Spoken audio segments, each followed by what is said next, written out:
qui est plein de courage et d'enthousiasme. Merci beaucoup. Nous avons, disons, 4 personnes qui vont participer à cette table ronde. Il y a Dr Rafi, qui est le doyen de la faculté de génie à l'université française. Il y a Madame Christelle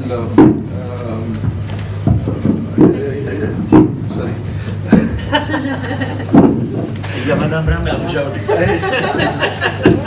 Et elle vient de Veritech, elle est la chargée, disons, de communication, among so many other things.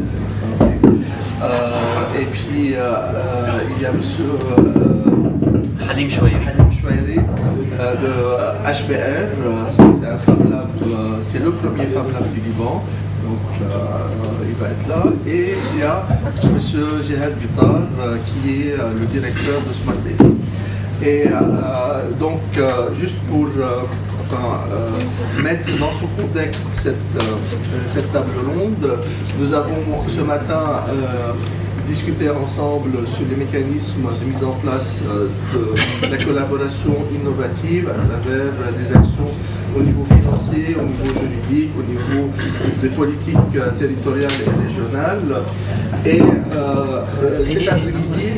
cet après-midi, nous allons nous concentrer sur les structures qui sont en place, les structures qui sont en place, plus particulièrement au Liban, pour enrichir, qui contribuent à enrichir l'écosystème libanais et qui contribuent évidemment à mettre en place éventuellement un type d'innovation collaborative. Nous avons invité une personne, nous avons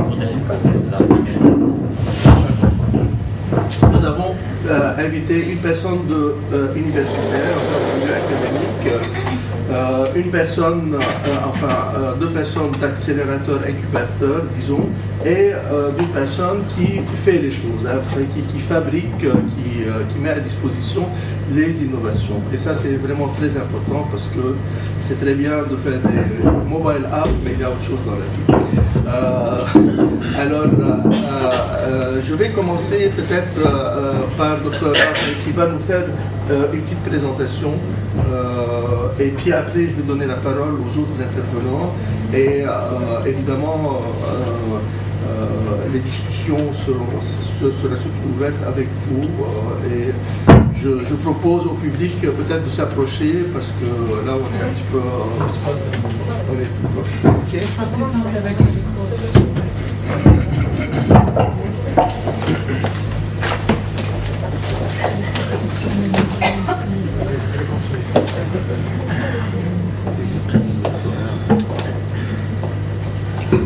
Alors, merci Monsieur le Président de Silence. Donc là, on va commencer par l'innovation collaborative.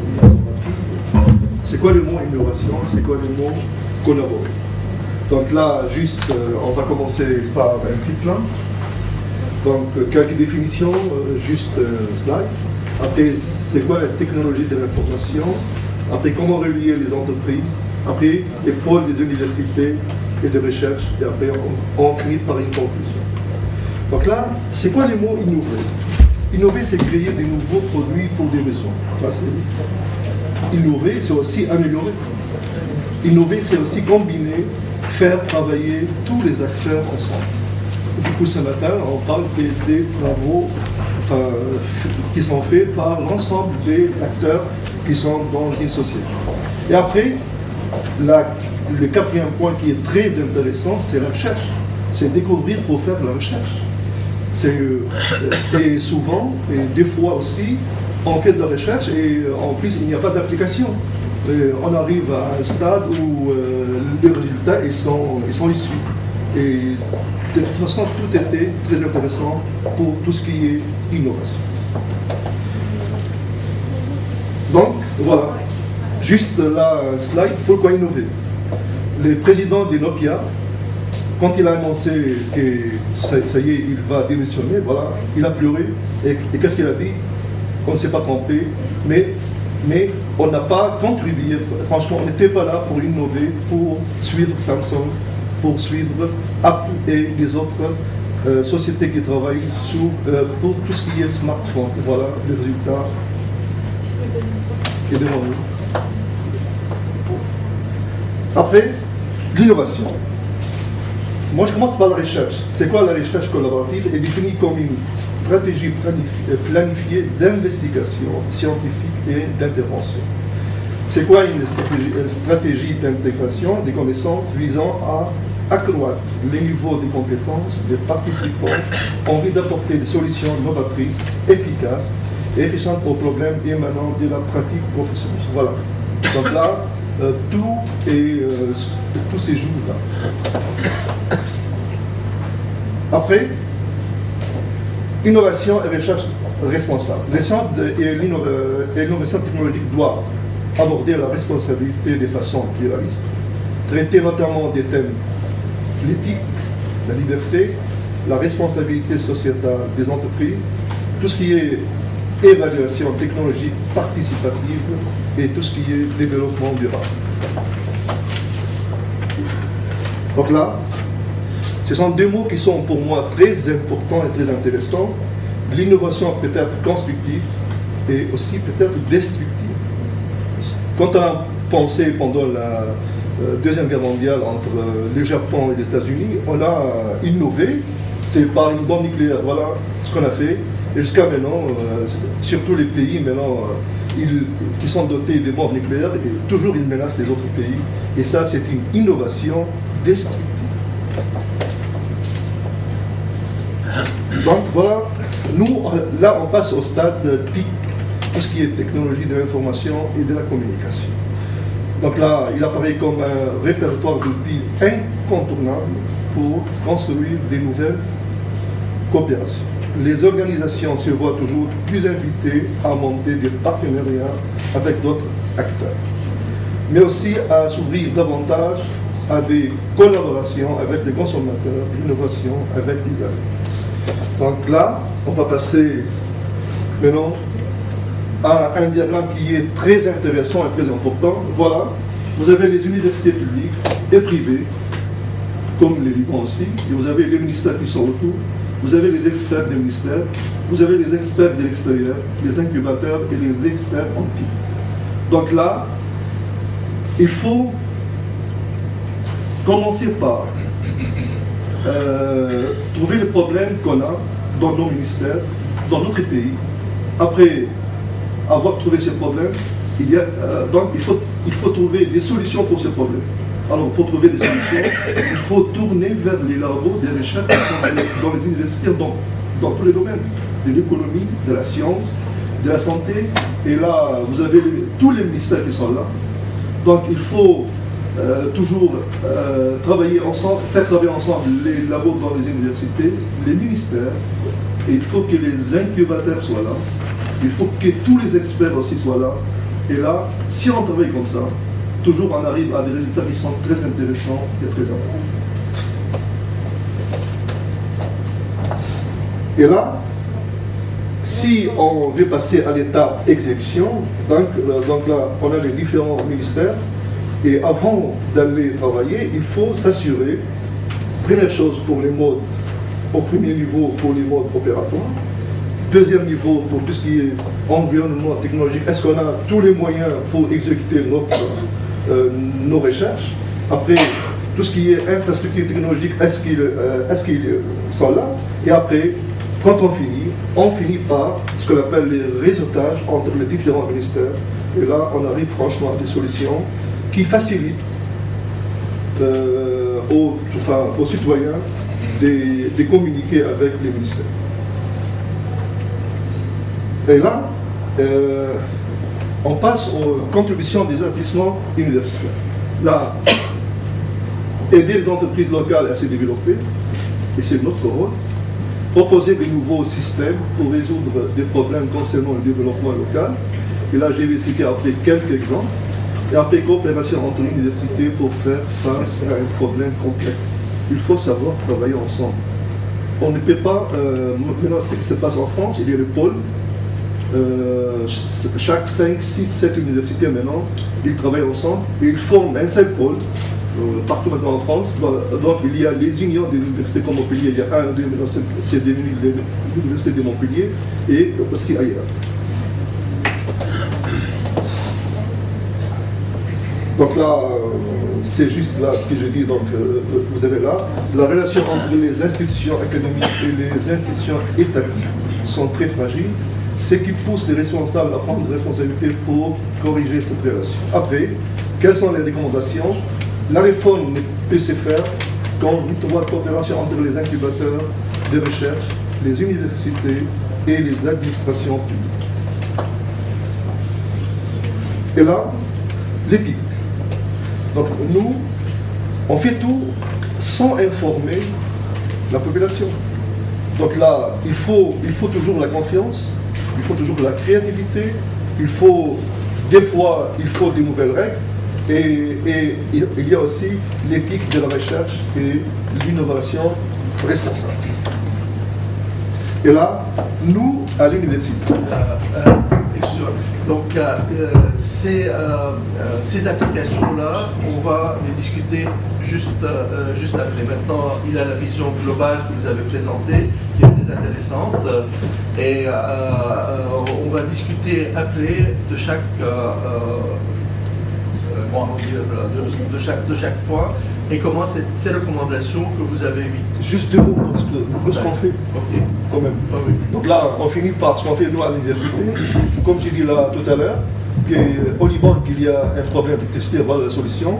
Après, il y a un problème des déchets. Et en plus, là, nous avons trouvé une solution, enfin, pas trouvé, nous avons éclairci, parce que les solutions sont là, mais les gens n'arrivent pas franchement à convaincre l'État pour exécuter ça. Donc là, nous proposons donc des produits d'électricité ou du gaz, même les deux, à partir des déchets organiques, et on travaille beaucoup sur tout ce qui est pour handicapés. Donc voilà, c'est... Merci beaucoup. Donc, je vais introduire rapidement Belitech, pour ceux qui ne connaissent pas Belitech. Donc, Belitech, c'est un incubateur d'entreprise qui a été initié par l'Université Saint-Joseph en 2001 pour le support des entreprises, des startups innovantes, donc startups et PME, et encourager donc, la création d'emplois au Liban et donc, offrir des opportunités au niveau de l'innovation et de la technologie. Donc, comment on aide les entrepreneurs? On offre un environnement favorable à l'innovation, au développement technologique, à la collaboration, à travers 3 centres d'affaires qu'on a au Liban. Donc, on héberge les entreprises déjà et il y a beaucoup de structures de travail pour favoriser le travail aux jeunes entrepreneurs. Aussi, on a des programmes de support, de business support, donc qui incluent des formations, des workshops, des coachings, des programmes de mentoring. Donc, chaque entrepreneur a vraiment un parcours de support qui répond à ses besoins. Donc, si c'est un entrepreneur qui est à un stade d'idée, le support et l'aide sera vraiment au niveau de développement de business plan, de prototype, valider son produit, avoir la bonne stratégie. Si c'est une start-up, donc on commence à travailler au niveau formation de l'équipe, formation de la stratégie de vente, la pénétration du marché. Et pour les PME, on travaille vraiment au niveau expansion, donc stratégie d'expansion et accès au marché. Belitech a aussi 2 fonds d'investissement.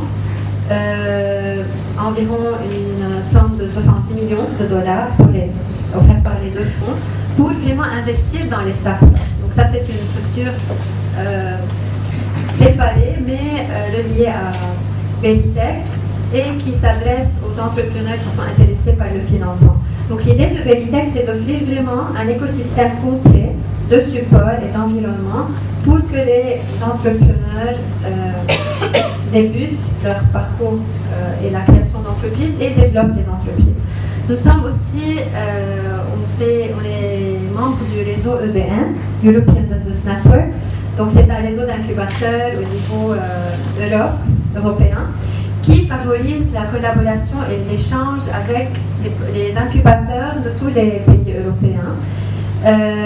Ceci permet à Veritech de vraiment établir des relations d'échange et de partenariat avec des incubateurs d'autres pays et donc d'offrir des programmes de support aux entrepreneurs qui veulent vraiment s'installer ou bien développer leurs entreprises au niveau de nouveaux marchés.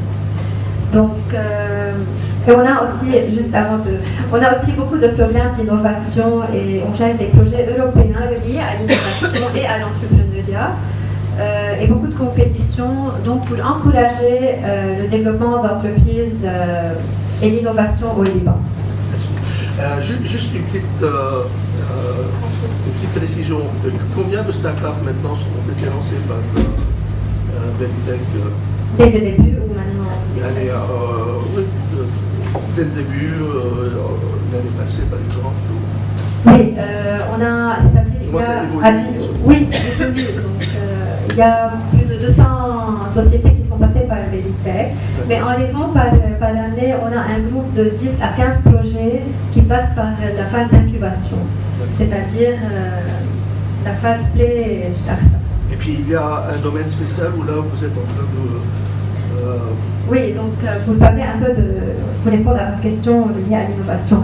Donc quand Veritech a commencé, on s'adressait vraiment au domaine technologie, ICT, multimédia. Donc maintenant, on s'adresse plus, on voit les opportunités de l'innovation et de la technologie dans tous les secteurs. Donc c'est ça où l'opportunité vraiment est là.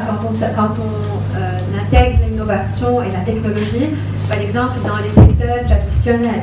Récemment, on a lancé une initiative qui s'appelle AgriTech, qui est un programme d'accélération qui encourage l'innovation dans le secteur de l'agroalimentaire, donc qui est un secteur traditionnel au Liban, mais on voit le pouvoir, donc si on encourage vraiment l'innovation, la technologie et la création de solutions dans ce domaine-là. Donc, pour répondre à votre question au niveau de l'innovation et comment on voit le potentiel de l'innovation, c'est vraiment quand on encourage la collaboration entre divers acteurs, que ce soit économique, industriel, académique. Donc, quand on regroupe les acteurs sur des projets d'innovation, trouver des solutions à des thématiques spécifiques.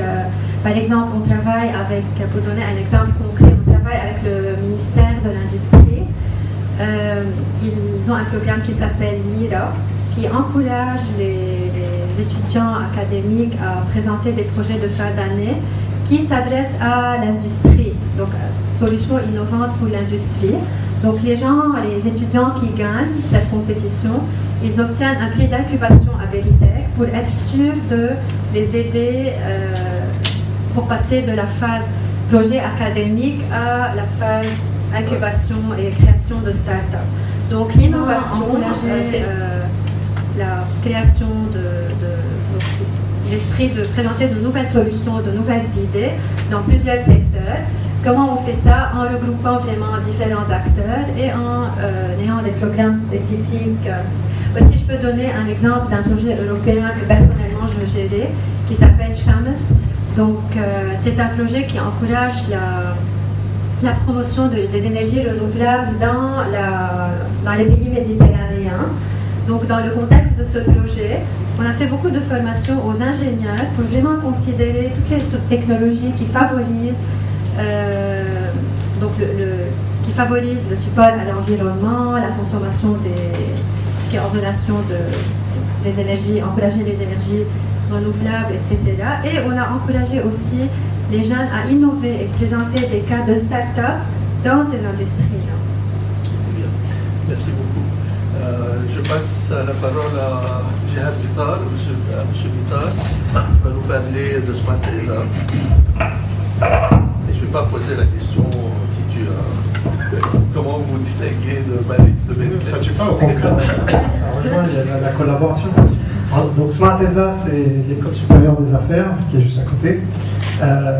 Vient de lancer, on va lancer en avril en fait, un accélérateur, un incubateur pour start-up. Alors l'ESA, bien sûr, c'est une école de commerce, c'est une école de management, donc ça c'est un peu différent du système universitaire, on va dire classique. Donc c'est vrai que le focus, enfin la force de l'ESA va être vraiment d'apporter l'aide dans ce que moi j'appelle les fonctions horizontales, marketing, HR, legal, etc.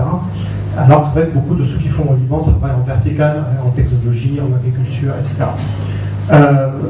Alors, moi, je suis arrivé à l'ESA il y a un mois, donc c'est tout récent.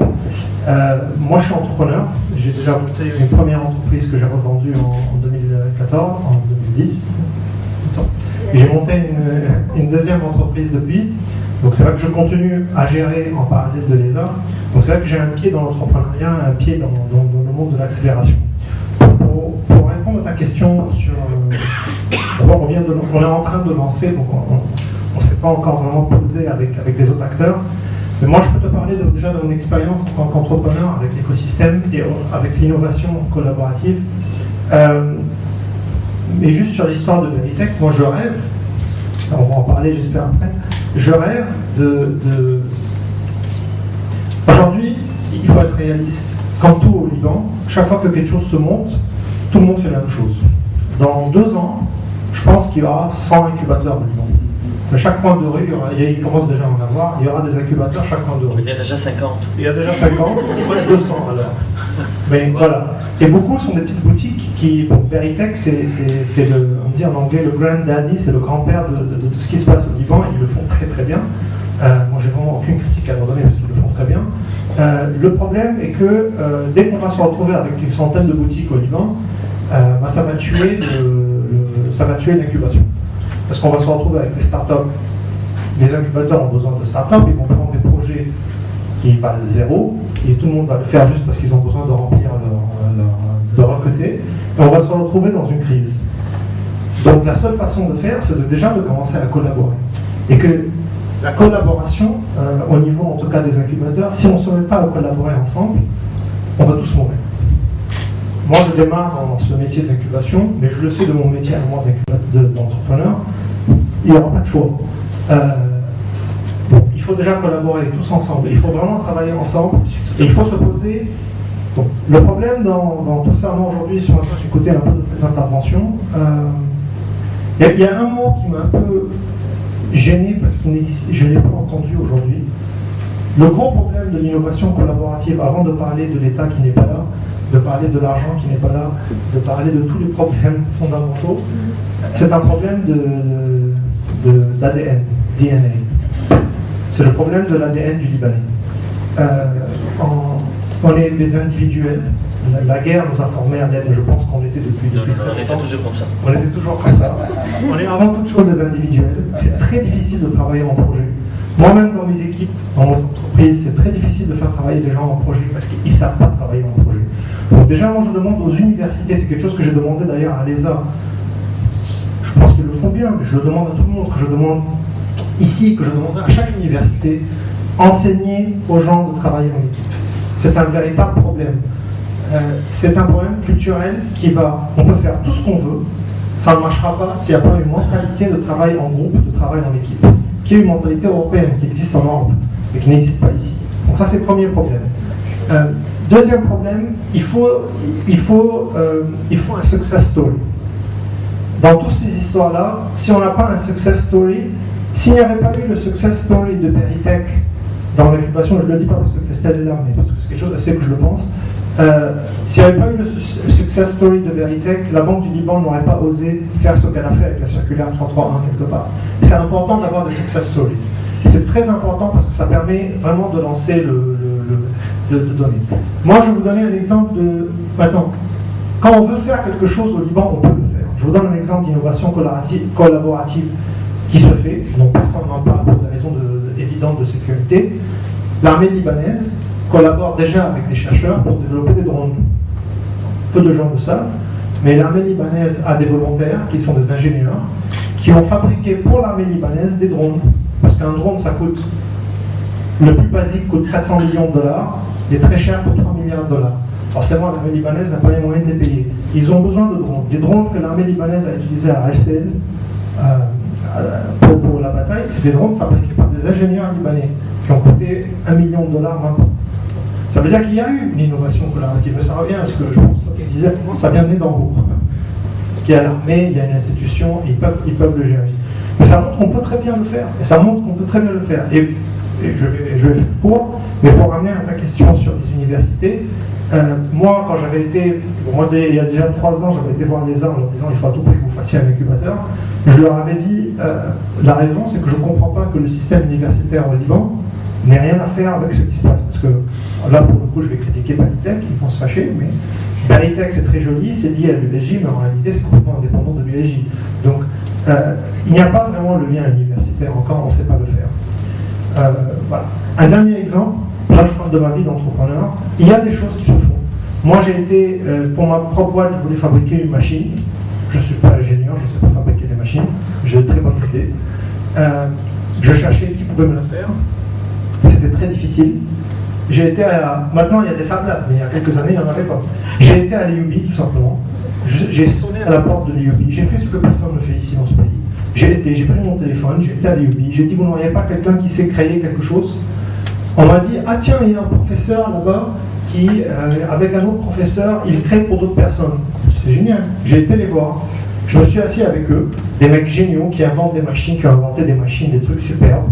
Je leur ai donné mon brief, ils ont commencé. Après ça avait besoin d'un côté chimie. J'avais dit très bien. Vous ne pouvez pas vous piloter, amener les profs de chimie de l'EUB pour moi, ou des doctorants en chimie pour moi. Ah non monsieur, il faut que vous allez parler, nous on ne parle pas de département chimie, on est département engineering de l'EUB. Ah, voilà le problème. Voilà ce qu'il faut régler. C'est à l'intérieur du même université, on n'est pas capable de régler ça, c'est grave. D'accord. Merci beaucoup Gérard pour toutes ces expériences. Et je pense que c'est vraiment très important ce que tu as dit. Je ne vais pas réagir. Je vais laisser la parole à... Anna, j'ai plus rien à dire parce que Gérard a tout dit. Voilà. T'as faim, Parce qu'on a Les le même... Libanais sont toujours d'accord. Non, parce que vraiment, on a le même problème. On a l'expérience de terrain. On a le même problème, parce que dans le côté du design. Nous, on a commencé parce que vraiment, on ne trouvait pas un one-stop shop. On a commencé à faire des innovations, ça fait longtemps. Parce qu'il faut aller chez le menuisier, il faut aller chez le haddad, il faut aller chez c'est pas qui, et il faut aller chez l'électricien parce que ils ne parlent pas avec eux. L'un ne parle pas avec l'autre et l'autre il est l'ennemi de c'est pas qui ou c'est pas tout ça. Donc on a eu l'idée de mettre tout en une seule place. On ne savait pas qu'on est en train de faire un Fab Lab. Vraiment, on ne savait pas. Tout ce qu'on a... Donc juste en quelle année ça a commencé? Ça a commencé depuis 9 ans. 9 ans, parce qu'on ne savait pas. Donc, ce que j'ai une idée de mettre tout dans une même salle. Donc, on a cherché un router, un CNC pour fabriquer. On a cherché du silicone, du résine pour faire des moules, et faire du pouring et tout ça. Puis, on a cherché un laser pour couper, puis un laser pour le métal. Tout ce qu'on avait besoin, on commençait à acheter petit à petit. On ne savait pas qu'on est en train de faire un Fab Lab. Puis un beau jour, soudain, il y a le start-up. Et on fait partie de l'écosystème libanais parce qu'on était le premier Fab Lab au Liban officiel. Alors, le problème qu'on avait eu après que le start-up a commencé, on va commencer avec les problèmes, c'est que les gens qui sont en train de venir chez nous, à part les apps, parce qu'il y a une grande partie des startups au Liban qui sont qui font que des startups, c'est tout, qui font que des applications, des mobile apps pour rien, voilà. Non, vraiment, pour rien. Parce que je connais des exemples pour les apps qui sont vraiment dérisoires. Anyway, c'est pas ça le problème. Donc, un beau jour... Ça devient un problème quand ils reçoivent de l'argent de dollars. Ils reçoivent des dollars. Je n'arrive pas à comprendre qu'est-ce qui est en train de se passer. Alors, récemment, je fais partie de ISMI avec Ara et avec Kafalat comme étant de jury pour évaluer les projets d'innovation qui sont en train de se présenter.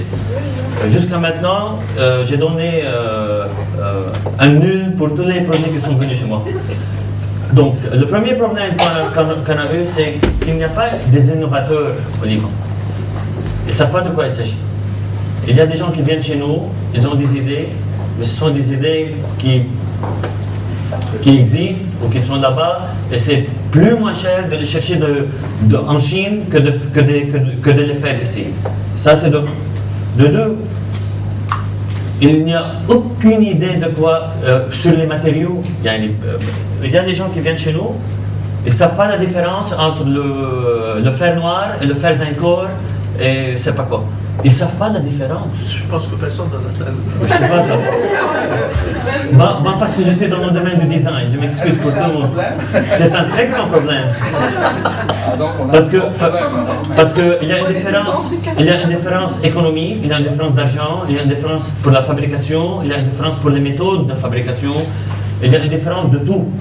Donc l'innovateur vient, il veut faire cette chose, par exemple, quelque chose d'électronique, de technique, il vient chez toi et là l'Arduino c'est la pièce verte, là il y a les petites pièces électroniques qui jouent. Donc il veut faire ça, il te dit Halim, please, بدي أعمل casing لهيدا, I need to house it, I need to build a case for this. Un prototype quoi. Donc tu vas faire ça en silicone, on veut faire ça en résine. Donc il y a beaucoup de questions qui se posent et il n'y a pas de réponse. En fin de compte, on a créé un espace dans la compagnie, on a créé un espace shared space, collaborative space, and on a dit à tout le monde, vous allez venir travailler avec nous. Voilà, c'est une bonne solution. Et personne ne le veut. Tous les incubateurs et tous les startups qui viennent chez nous, ils me donnent le brief et ils me disent, please, you do it. Fais-le. Fais-le. C'est quoi ton rôle? Seulement avoir des idées et bien jeter les idées pour les autres? Parce que dans la collaboration, et c'est quelque chose que je n'ai pas entendu aujourd'hui, il y a toujours une opinion et l'autre opinion. There's a friction, as we say. In English we say there's a friction. And this friction results in something new. Il y a un nouveau résultat qui se passe quand il y a deux têtes qui viennent et qui sont en train de se frotter. Et c'est ça la collaboration, c'est donner mes idées et tes idées et avoir quelque chose de nouveau. Jusqu'à maintenant, on n'a pas abouti à ça. Je vous le dis. Et le troisième problème qu'on a, c'est que tout le pays parle de tout sauf du design. Parce qu'ils croient que le design c'est seulement esthétique. Donc c'est beau. Non, c'est pas beau. Le design c'est de la science. C'est de la science. On est en plein service pour tout le monde. Les ingénieurs ont besoin de nous. Les techs ont besoin de nous.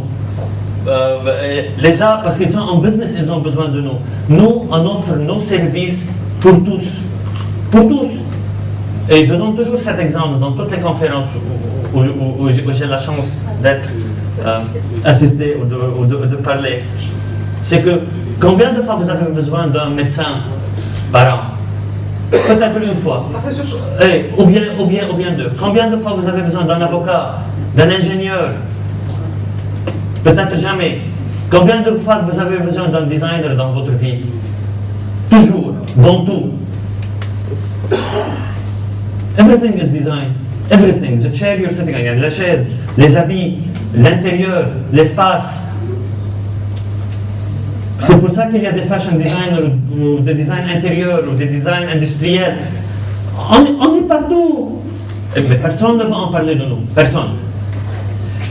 On n'existe pas. Donc là, ça c'est les trois problèmes. Ça c'est les trois grands problèmes. Il y en a d'autres, mais c'est ça les trois grands problèmes. Mais malgré ça, vous existez encore depuis 9 ans. Donc... je fais comment? Parce que moi je travaille, j'ai un côté industriel, je travaille pour des clients réels, pour pouvoir nous soutenir. Parce que c'est moi qui ai financé tout. Puis après 5-6 ans, on a pris un petit kafalat de $200 000 qu'on est en train de payer maintenant, parce qu'on a agrandi l'espace, on a agrandi les machines, et on travaille à côté pour l'industrie libanaise qui ont besoin d'innovation. Donc on fait l'innovation, et on produit l'innovation, et on vend l'innovation, et ça fait de l'argent. Voilà, et ben c'est un côté. L'autre côté, ça n'a pas démarré encore. Ça fait 4 ans qu'on travaille avec elle. Christine le connaît depuis longtemps. On a travaillé avec Veritech et on travaille toujours avec Veritech. Ben ça n'a pas démarré. Pour nous, en tant que design, je veux dire, pour être vraiment spécifique, ça n'a pas démarré encore. Et pourtant, il y a d'autres Fab Labs qui démarrent. il y a d'autres Fab Labs qui démarrent. Et ce qui rejoint, disons, ce que disait Gérald, que bientôt ça va être comme Justement. un agissage à la Je tiens à dire une chose parce pour conclure. À propos des Fab Labs, parce qu'un des Fab Labs, pour ne pas nommer les noms, j'ai été en contact avec eux et je leur ai dit écoutez, on est ici depuis longtemps, est-ce que ça vous intéresse de collaborer et de faire quelque chose ensemble? On a toutes les machines, c'est pas nécessaire de les réacheter et tout ça. Et ils ont dit non. Ils ont dit non. Et j'ai toujours le message sur mon portable. Il y a un message qui dit non. Non. Point. Sorry, je m'excuse. Tu vas encore ajouter quelque chose? Non, moi j'ai terminé, c'est ça. Sorry, je m'excuse. Alors, juste deux mots. Ouais. Il faut faire une compagnie d'information. Les gens qui travaillent dans leur coin, dans les rues, qui ne connaissent pas qu'il y a des technologies qui sont là. Donc il faut aller chez eux, les informer, leur dire que voilà, nous sommes là, on peut vous aider. Nous, on est allé 2 fois à Tripoli. Il y avait 2 usines qui fabriquaient des papiers mouchoirs ou des papiers toilettes. Et ce qu'ils faisaient, c'est 10 à la minute. Nous, on a proposé de rénover ça. C'est de l'innovation. Et vous pouvez fabriquer 100 à la minute. Et là, on a fait ça, il était étonné. Donc, il faut aller chez les gens, chez les entrepreneurs et on les informe. Oui, non, juste je veux ajouter un problème dans les niveau de l'éducation. Oui, je passe de problème. Donc c'est un manque c'est qu'il y a beaucoup de partenaires et très actifs dans le domaine. C'est-à-dire que vraiment, il y a un bon esprit au niveau de l'écosystème de l'entrepreneuriat. Mais il n'y a pas de complémentarité, c'est ça le problème. Donc la start-up, de l'idée à démarrer, à se développer, etc., il y a un manque d'accès aux informations, c'est vrai. Même quand on se réfère au ministère, il n'y a pas d'informations. Combien de start-up, il n'y a pas aucune information. Et la complémentarité, donc ça c'est vraiment important au niveau de l'écosystème. C'est-à-dire chaque nouvelle initiative, donc j'insiste, par exemple, si on va parler de l'ESA et de l'écosystème qu'ils ont, qui est... donc c'est une organisation très professionnelle et avec beaucoup de réseaux et tout. C'est bien de vraiment voir ce qui manque dans l'écosystème et de le compléter. Donc c'est ça le succès, je trouve, des nouvelles initiatives.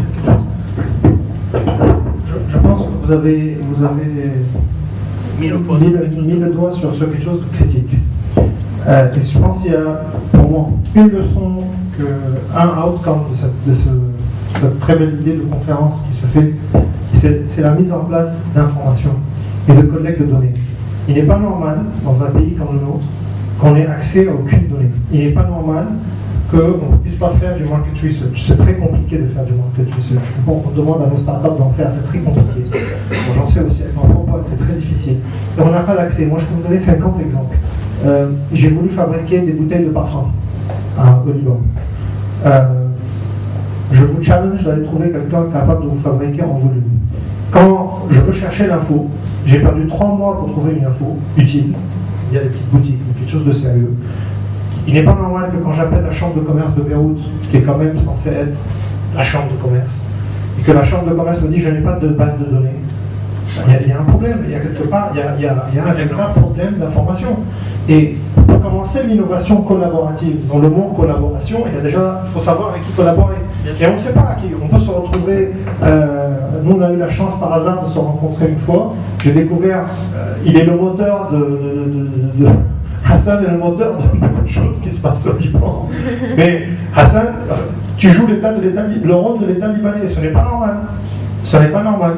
Et ce n'est pas normal que tout soit sur tes épaules, alors que commençons par quelque chose de basique, une base de données. Et là, j'appelle les universités à collaborer tous ensemble, à Veritech, à tout le monde de collaborer ensemble. Mettons ensemble, que chacun mette un peu d'argent de côté pour monter un centre d'information, un non-profit center. Bon, c'est une proposition concrète. Si vous voulez, on peut déjà travailler tous les 3 dessus. On met toutes les universités ensemble. Faisons un centre de collecte de données. Ce n'est pas normal qu'il n'y en ait pas dans ce pays. Et on ne va rien faire tant qu'on n'a pas d'infos. Ça, c'est clair. Merci beaucoup pour tous les problèmes que vous avez. Alors, avant que... bon, évidemment, j'ai beaucoup de choses à dire sur... j'ai beaucoup de choses à dire sur ce qui a été dit, mais je vais quand même d'abord donner la parole à l'audience. Si quelqu'un aimerait intervenir, aimerait réagir...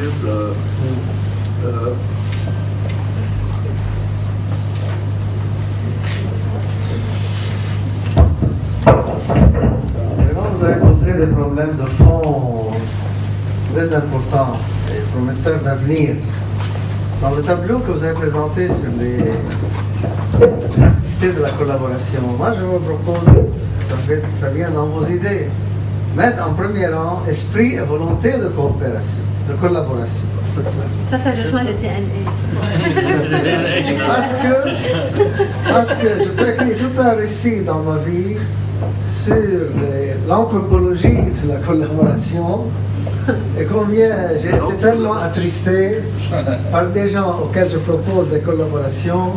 Ils envisagent ça sur le plan mercantile, et business et du travail. C'est pas de la coopération, c'est pas de l'innovation. Une deuxième idée, vous avez parlé de travail en équipe. Et ça se fait dans les écoles, attention, dans les universités. Et j'ai vécu ça pratiquement. Finalement, ça encourage le parasitisme. Parce qu'il y a un qui travaille et les autres mettent leur nom.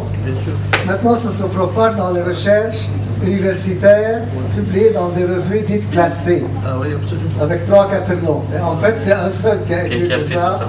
Et les autres, on connaît leur nom. Il faut l'équipe de travail, pas seulement travailler en équipe. 3, les inventeurs. Les inventeurs, ce ne sont pas seulement les académiques.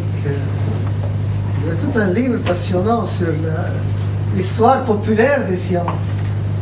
Et là, quand on méprise les TS, les ouvriers, les autres, c'est grave.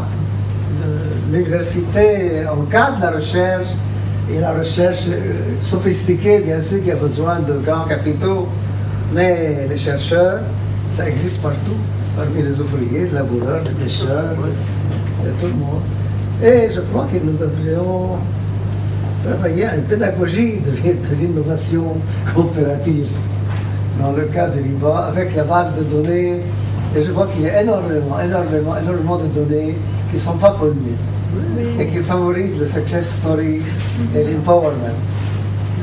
Oui. Après, pour être positif,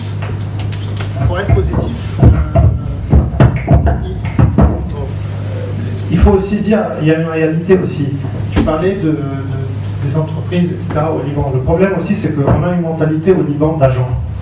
C'est-à-dire les entreprises sont des agents. Ça a toujours été le cas du Liban. On apporte une marque, on la vend, et on a toujours été très fiers, aussi dans notre ADN, de raconter, c'est un peu le mythe national, qu'on est une société de service. Que de fois on nous a raconté ça comme une société de service. C'est très bien. Mais bon, au bout d'un moment, voilà, je pense que ça va au-delà de ça. Mais les choses commencent à changer. Le modèle économique sur lequel on a vécu les 30 dernières années, il y avait la guerre avant, puis il y a eu 20 ans d'un modèle économique basé sur du real estate, easy money, tout ça s'est effondré. Et un peu ce que la Banque centrale a fait avec la circulaire 331, avec ses problèmes et pas ses problèmes, au moins elle a eu le mérite de réaliser, ils le savent, de créer quelque chose de nouveau. Donc les choses vont changer parce qu'on n'a pas le choix, parce que tout simplement le modèle économique est mort. C'est tout. Pour tout le monde, et plus pour les banques. Pas le modèle économique des banques est mort. Tout le monde est en train de changer, on n'a pas le choix. Après, le tout, c'est de changer le plus vite possible au moindre coût.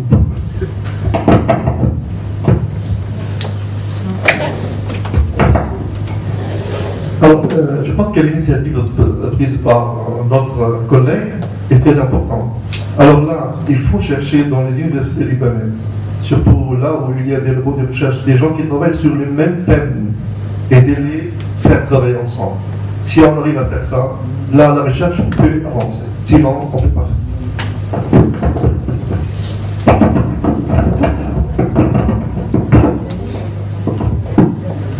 Est-ce que quelqu'un aimerait ajouter quelque chose, réagir?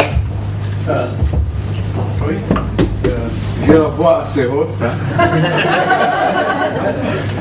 On a quelquefois l'impression que le Liban étouffe le Libanais. C'est vrai. Moi, j'ai des amis sur le Facebook, je suis tout nouveau, qui ont vraiment réussi à l'étranger. Je compte parmi eux un qui vient de réussir tout récemment en France, qui s'appelle M. Bakri. Il a fait Innov Santé à une université du nord de la France et il est aidé par l'État. Le Liban est un petit pays. J'ai eu la chance, comme monsieur, à vivre en Suisse, qui est tout aussi un petit pays, où ils ont pu être très créatifs. Vous savez, c'est peut-être un des pays où, par tête d'habitants, on a le plus de brevets. Ils ont même un camion, le Zauter, que personne n'a entendu parler. La société vit des brevets qu'elle invente. Vous vous rendez compte, un pays qui n'a pas de mer, ça devrait étouffer. C'est les gens qui ont le plus haut niveau de vie en Europe et peut-être dans le monde. Mais vous savez que Einstein, il travaillait... Oui, oui, il a été à l'université de Zurich. Vous êtes de Lausanne. C'est pas la même chose. Peut-être il y a un moyen, je ne sais pas quel est le moyen, c'est aux politiques de le définir, de faire venir l'expérience de ces Libanais qui ont appris à travailler à l'étranger, afin qu'ils nous aident sur la voie, comme Bakri dont j'ai parlé, comme Sayer, comme le fameux Brésilien là qui est très riche, comme le Libanais suisse qui a inventé la Swatch, qui a été une réussite totale. Il y a même des Libanais qui ont réussi, par exemple notre université a aidé une société, une vraie success story, Khan Saboun, qui est maintenant partout dans le monde. On peut trouver, c'est vrai que le Liban étouffe, donc pourquoi on ne regarde pas l'étranger? Les Libanais de l'étranger qui viennent en été pour nous voir, peut-être on peut trouver un moyen pour qu'ils nous apprennent et pour qu'il y ait un link avec eux. Nous avons à côté de nous Israël qui a très bien réussi. Nous pouvons peut-être réussir, peut-être. Hein? Monsieur Bigatti, je dis peut-être. vous faites partie de ces gens-là. Non? Vous faites partie de ces gens-là. Oui, c'est vrai. Puisque vous avez passé 9 ans en Suisse. Oui, c'est vrai. Vous avez appris plein de choses. J'ai appris plein de choses, oui, c'est vrai. La différence quand et moi, je vais vous dire, nous sommes dans une ville dévastée par 2 ans de guerre. Malgré ça, même durant les bombardements, nous sommes arrivés à faire le programme, à obtenir des diplômes, à faire des examens. Nous avons des étudiants vraiment brillants, même que nous avons envoyés en Europe et qui, à Belfort, à l'UTBM et dans d'autres universités, qui sont très forts. Et je ne sais pas quel est le moyen. Il y a l'ADN, monsieur a parlé de l'ADN, je suis d'accord avec vous. Mais c'est bizarre, dès qu'on sort dehors, l'ADN change. Il y a un ADN social. Ça devient un travail individuel, c'est pour ça qu'il a réussi. Franchement. Je peux vous dire une seule chose. On a tous les ingrédients nécessaires pour réussir, sauf un seul. Le Liban. Le gouvernement libanais. Moi, je n'ai pas dit ça.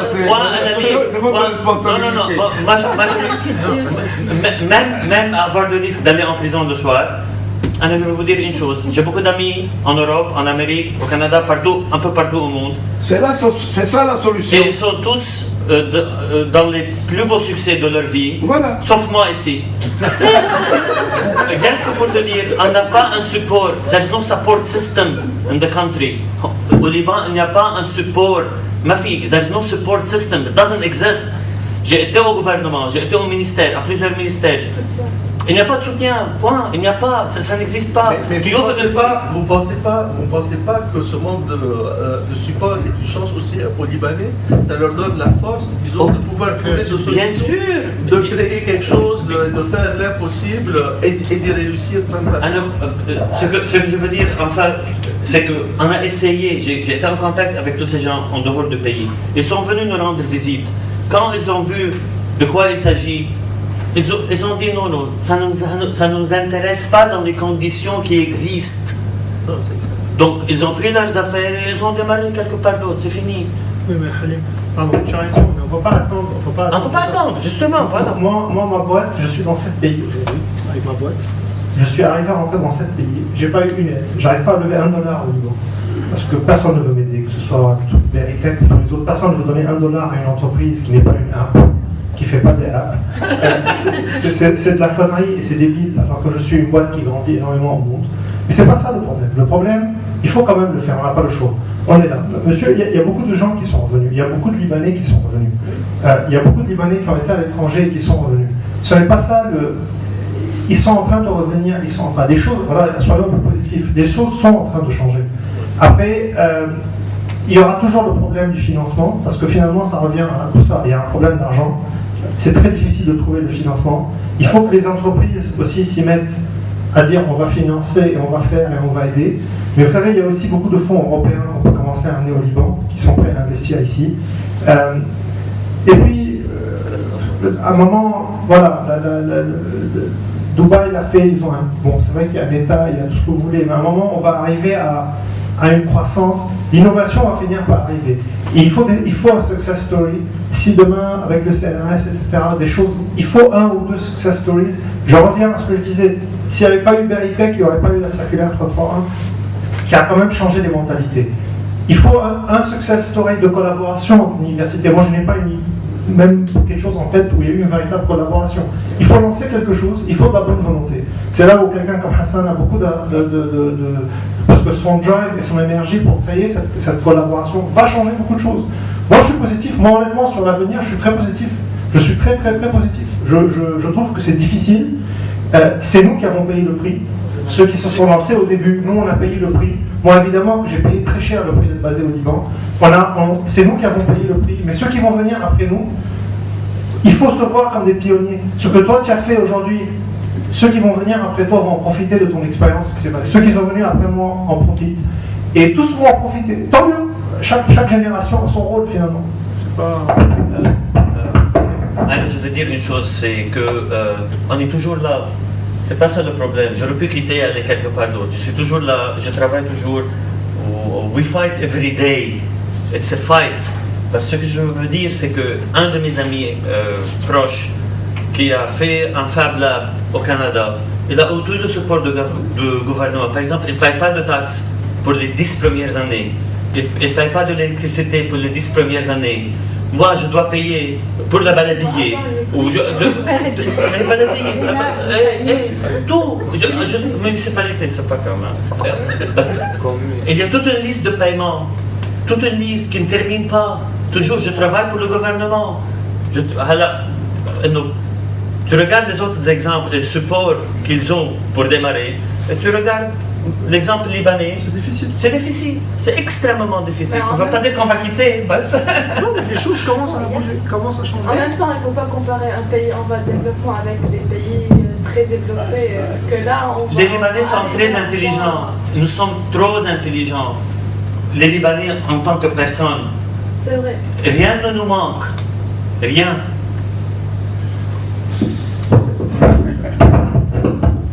Alors le problème, c'est le problème de la classe politique.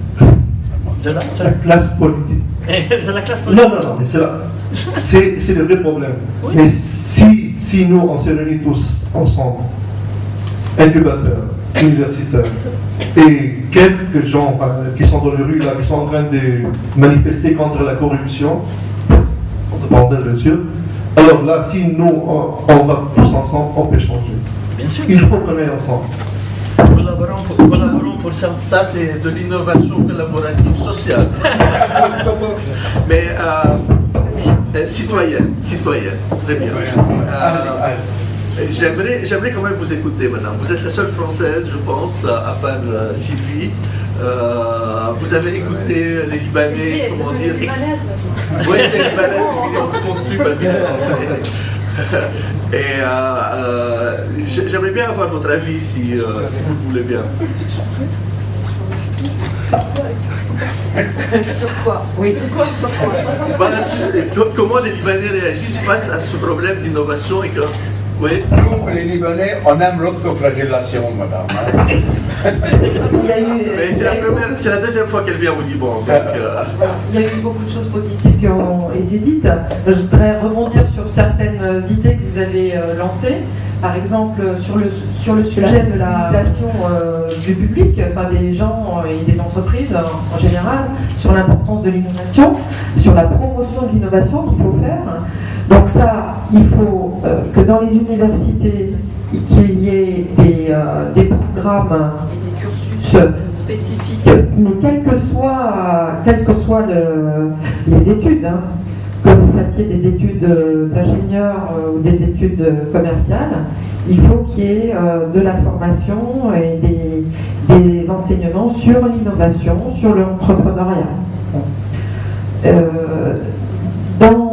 Ce matin, dans la table ronde, on a évoqué la possibilité de création d'un office qui favorise le transfert de techno, c'est-à-dire qui fasse le lien entre les inventions des labos de recherche et puis les entreprises qui développent des innovations et qui les mettent sur le marché. Donc ça, c'est une très bonne idée, et je pense que c'est à relier avec l'idée que vous avez soulevée de faire une espèce d'annuaire des compétences des universités ou des centres de recherche qui existent au Liban. Et avec ça, on peut faire la promotion de l'innovation aussi. C'est-à-dire que s'il y a un centre dédié à la promotion de l'innovation, au transfert de technologie et à la promotion des compétences, des ressources technologiques et humaines au sein du Liban, je pense que les gens et les entreprises, les centres de recherche, etc., collaboreront plus. Alors nous-mêmes en France, j'ai cité ce matin que je venais de l'ANVAR, qui était l'Agence nationale de valorisation de la recherche, qui a été créée au départ pour faire du transfert de technologie. Et bien on avait comme mission, entre autres, de faire la promotion de l'innovation. C'est-à-dire qu'on avait une direction qui était dédiée à cela. Ce n'était pas une direction de communication, c'était une direction de promotion de l'innovation. Excusez-moi, ça a été créé quand à Paris? L'ANVAR a été créé en 1977. En 1987, on s'est mis à faire de l'innovation. Et ensuite, donc on a vécu comme ça jusqu'en 2005 où on a fusionné avec la BDPME et ça a donné au zéro. Donc il faut allier, à mon avis, mais ce n'est pas forcément un établissement public qui doit être financé par l'État qui pourrait faire ça. Hein. On pourrait imaginer une structure sous le mode de réseau, plateforme mutualisée, de centres de données et de compétences qui fassent un annuaire des compétences dans les universités. Et puis, et c'est ce qu'on avait fait, nous, en France, hein, ça s'appelait Technéo. Et cet annuaire permet, qui doit être actualisé tous les ans par les directeurs de labo dans les universités, permet, qui est ouvert et qui est disponible pour les entreprises, permet aux entreprises de trouver le labo qui est compétent pour résoudre leurs problèmes d'électronique ou leurs problèmes de mécanique, etc. Et puis grâce à ça, ça permet aussi d'avoir un recensement, un inventaire des labos où on trouve, et qu'on va prospecter tous les ans pour savoir, bon, qu'est-ce que vous avez fait cette année, est-ce qu'il n'y a pas des inventions qu'on pourrait prendre, sortir de la paillasse et puis essayer de faire avancer pour en faire devenir des innovations grâce à des interventions de services de design, etc. Donc, j'ai bien compris que vous aviez peu de financement à espérer au niveau national, mais déjà, effectivement, comme vous l'évoquiez, peut-être des initiatives citoyennes de la part de spécialistes professionnels que vous êtes, quand même, aussi, pourraient monter un projet comme ça de fédération qui irait dans le sens de la promotion de l'innovation. Et comme il y a une absence apparemment de financement national, et je pense que la solution vient aussi des entreprises privées de rechercher des dynamiques et des soutiens de la part des entreprises privées et aussi de la part des communautés, enfin des collectivités territoriales, parce que je pense que effectivement il faut se déployer localement et et recourir aux ressources humaines et technologiques qui peuvent être développées au niveau local. Très bien. Merci. Merci beaucoup pour toutes ces idées. C'est les vôtres Sylvie, tu voulais dire quelque chose? Je voudrais juste intervenir un tout petit peu.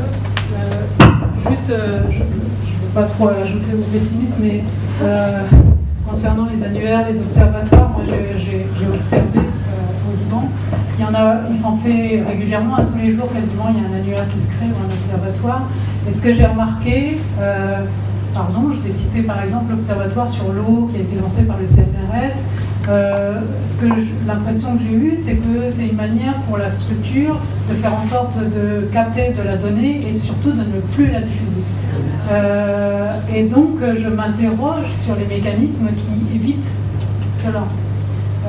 Parce que c'est souvent le cas en fait, c'est que celui qui lance un annuaire ou un observateur, c'est dans cette mauvaise intention de faire en sorte que l'information justement ne circule pas. Et celui qui doit gérer cet annuaire de compétences ne doit pas être uniquement le représentant d'une seule entité. Il faut que ce soit quelque chose de mutualisé, une structure, une entité, une association qui mutualise des personnes d'origine différente, d'incubateurs, d'universités, de centres de recherche, d'entreprises, et qui mettent ensemble les données qui viennent et pour que ce ne soit pas la propriété et le bien d'une seule université ou d'un seul centre. Donc on revient à la nécessité de collaborer, voilà. De faire une fédération d'entités qui travaillent ensemble pour collecter et diffuser les informations.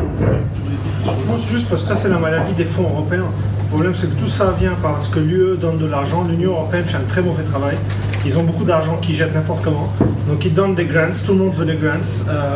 Tout le monde s'en fout après, il n'y a aucune continuité dans le programme. On connaît tous comment ça fonctionne. Mais ça c'est le cas de beaucoup de choses qui se passent au Liban. Ça c'est la faute de l'Union européenne. Aussi. Oui, quelque part.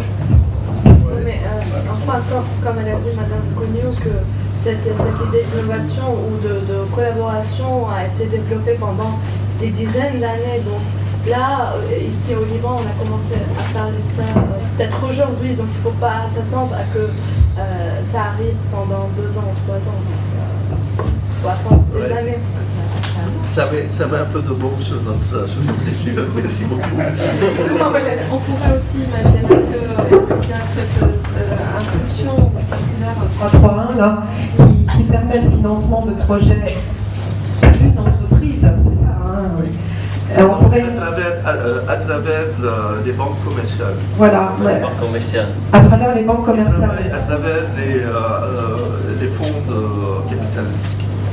Voilà, mais ces dotations viennent de la Banque du Liban. Tout à fait, oui. Donc on pourrait imaginer qu'une partie de ces dotations-là pourrait être dédiée non pas au financement d'un projet particulier privé, mais d'actions collectives en faveur de l'innovation.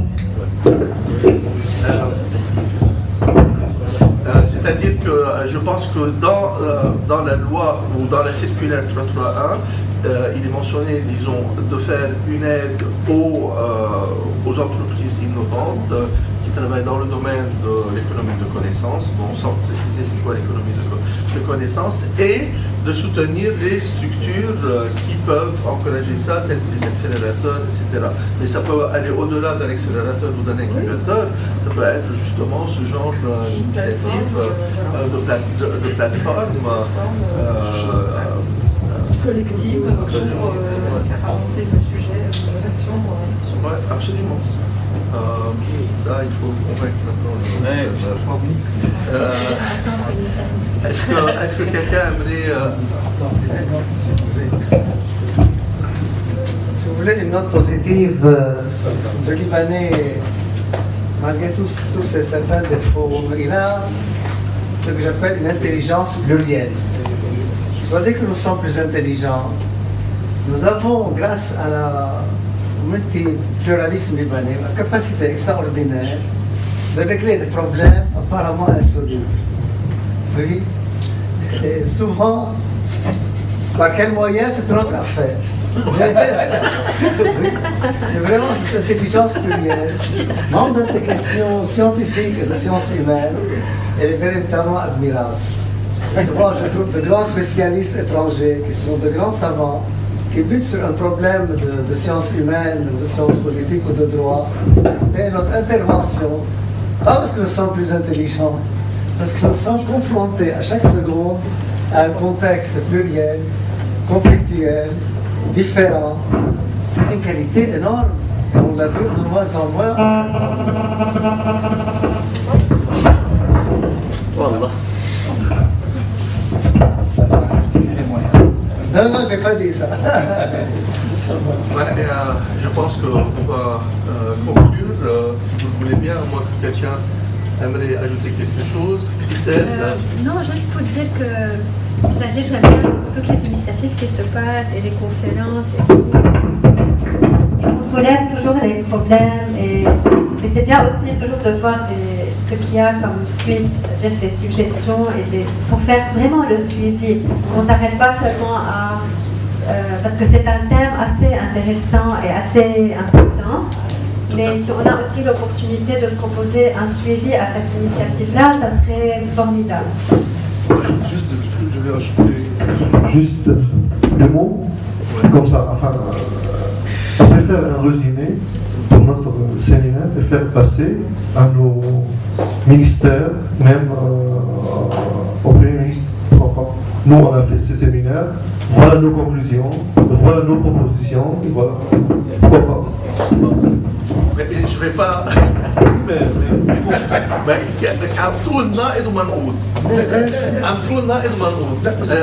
vous dites une chose et son contraire. Vous venez de dire, il y a quelque temps, que notre problème, c'est le politique, c'est la classe politique. Et maintenant, il faut qu'on mette la disposition. Non, mais c'est pas critique. Je sais que. Mais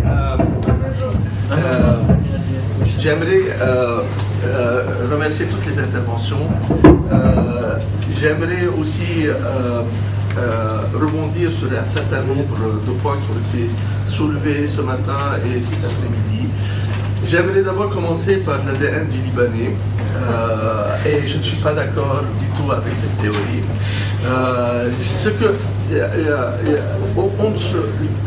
D'abord, on a, parmi toutes les qualités qu'on a, il y a une grande résilience dans ce pays.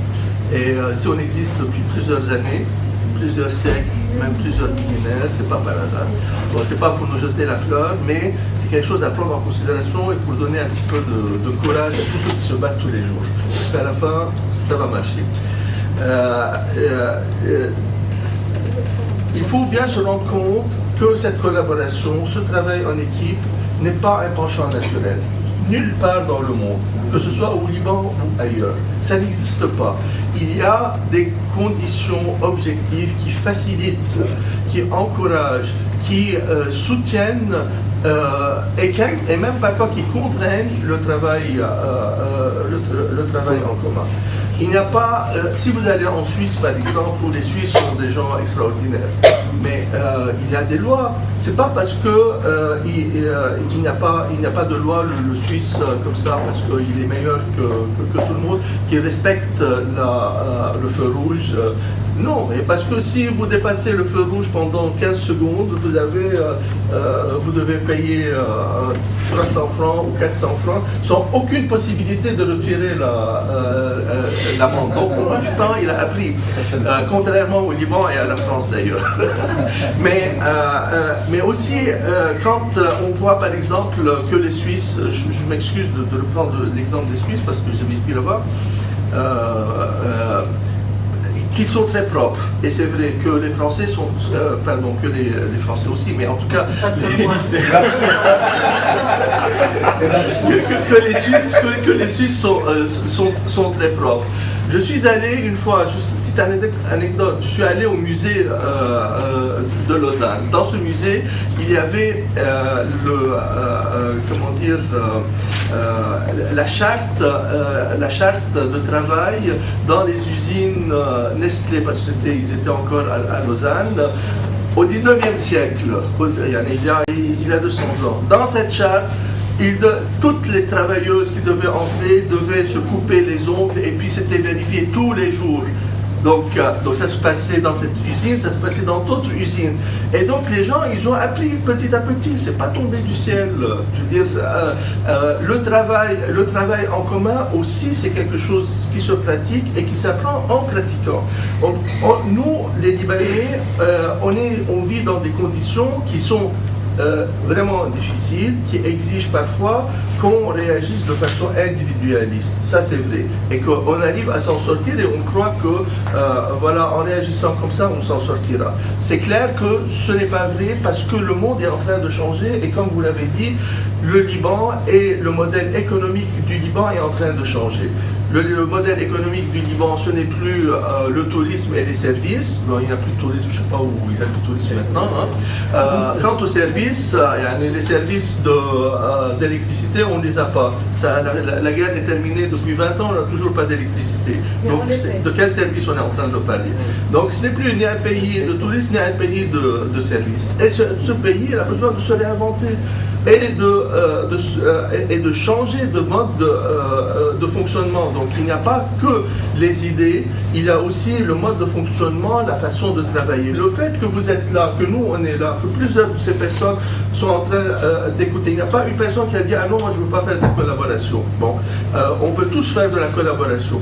Mais est-ce que cette collaboration est facile? Si on dit par exemple aux industriels « Mais pourquoi vous ne collaborez pas avec des universités? Pourquoi vous préférez être des wukala, comment on appelle ça? Des agents plutôt que de faire quelque chose ici au Liban. Pourquoi vous préférez faire venir des brevets, acheter des brevets et des licences d'Europe plutôt que de compter sur le Liban? Pour une simple raison, c'est qu'ils ne se sentent pas protégés. Que l'industriel libanais, il ne se sent pas protégé. Si moi je signe un non-disclosure agreement au Liban, personne ne va me croire. Si je le signe même à l'étranger avec une boîte suisse ou une boîte française, je serai pieds et mains liés et je n'aurai pas la possibilité de sortir d'un petit papier au bout duquel j'ai signé comme quoi je ne vais pas donner l'information ailleurs. Alors que ici, l'industriel, même si on signe tous les papiers qu'on veut, il ne sera pas tranquille que l'information ne va pas être... Donc le système qui est autour est un système malheureusement qui n'existe pas. Juste le commentaire que j'ai fait sur l'ADN, parce que c'est important. Le commentaire que j'ai fait sur l'ADN, c'est pas pour critiquer le Liban, ni le Libanais. C'est un commentaire que je fais parce que je pense qu'une des grosses erreurs qui se fait au Liban, c'est qu'on continue à vouloir appliquer des modèles, notamment français, des modèles qui ne fonctionnent pas ici. Et qu'on arrête de s'entêter à vouloir établir des modèles où, excusez-moi monsieur, avec tout le respect que je vous dois, il faut arrêter aussi de se lancer des fleurs tout le temps. Ce même discours libanais qu'on est un peuple très intelligent, on est un peuple très résilient, on est un peuple génial, on est un peuple tout ce qu'on veut. Il serait temps qu'on commence à dire aux Libanais, je ne vais pas dire, il serait temps qu'on commence à être un peu rush dans ce qu'on est, qu'on soit réaliste, qu'on commence à se regarder dans le miroir, parce qu'on commencera à guérir quand on se regardera dans le miroir. Pas quand on continue à vivre sur des mythes passés qui nous ont permis de tenir la guerre. C'est des mythes très importants parce que c'est ça qui nous a permis de tenir la guerre, psychologiquement. Mais aujourd'hui, ça fonctionne plus. Juste dans l'intelligence individuelle, collective. Juste, je veux juste inviter le rôle des médias aussi au Liban. Le rôle des médias, donc je pense que tout ce qu'on fait, s'il n'y a pas une bonne communication, une bonne couverture et d'une façon correcte, ça ne fait pas passer le message au grand public et tout. Et je pense que les médias au Liban aussi, ça a besoin d'un support et d'une éducation assez importante. Que ce qu'on voit... Ça va relancer le débat, j'étais bon. Voilà, j'ai En fait, non, je voudrais juste dire quelque chose, c'est qu'il y a un point que vous n'avez pas abordé, c'est le caractère familial des entreprises libanaises, des PME libanaises. C'est-à-dire ça, c'est un frein, à mon avis, pour la collaboration. Et c'est une question de culture, je pense. Donc c'est pas du DNA, c'est une question de culture. Je pense que ça va venir, mais ça va prendre un peu plus de temps. Donc c'est ça. Donc il y a une famille par exemple qui a monté une société, elle n'est pas prête après 10 ans à faire une collaboration avec une autre entreprise qui a une autre famille, qui revient à une autre famille, c'est ça. Donc je pense que c'est un point qui est assez critique et ça va changer, mais ça va changer. Parce qu'il n'y a rien qui garantit la protection de cette famille et de son business. Justement, c'est ça. C'est ça. C'est pas pour moi, c'est pas une question, c'est une a family business. It's a problem of the protection. It's a family who protects my rights. Oui, c'est à côté, c'est les deux ensemble, mais le côté familial. Le côté familial est fort, mais pas tellement fort, parce que je connais la nouvelle génération qui sont ouverts comme nous, qui sont en train de regarder quelque part. Les choses changent. Les choses changent, parce qu'il n'y a pas une protection pour les pousser à aller plus loin. Les choses vont dans le bon sens.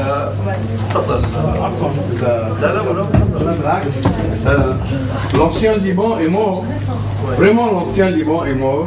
Il y a un nouveau Liban qui est en train de naître. C'est très difficile, mais il y a de la chance. Moi, je ne vais pas donner des noms. J'ai été dans le matin. J'ai vu une usine, et je viens de Suisse, où il y a la propriété. Ils vendent des médicaments à l'Allemagne.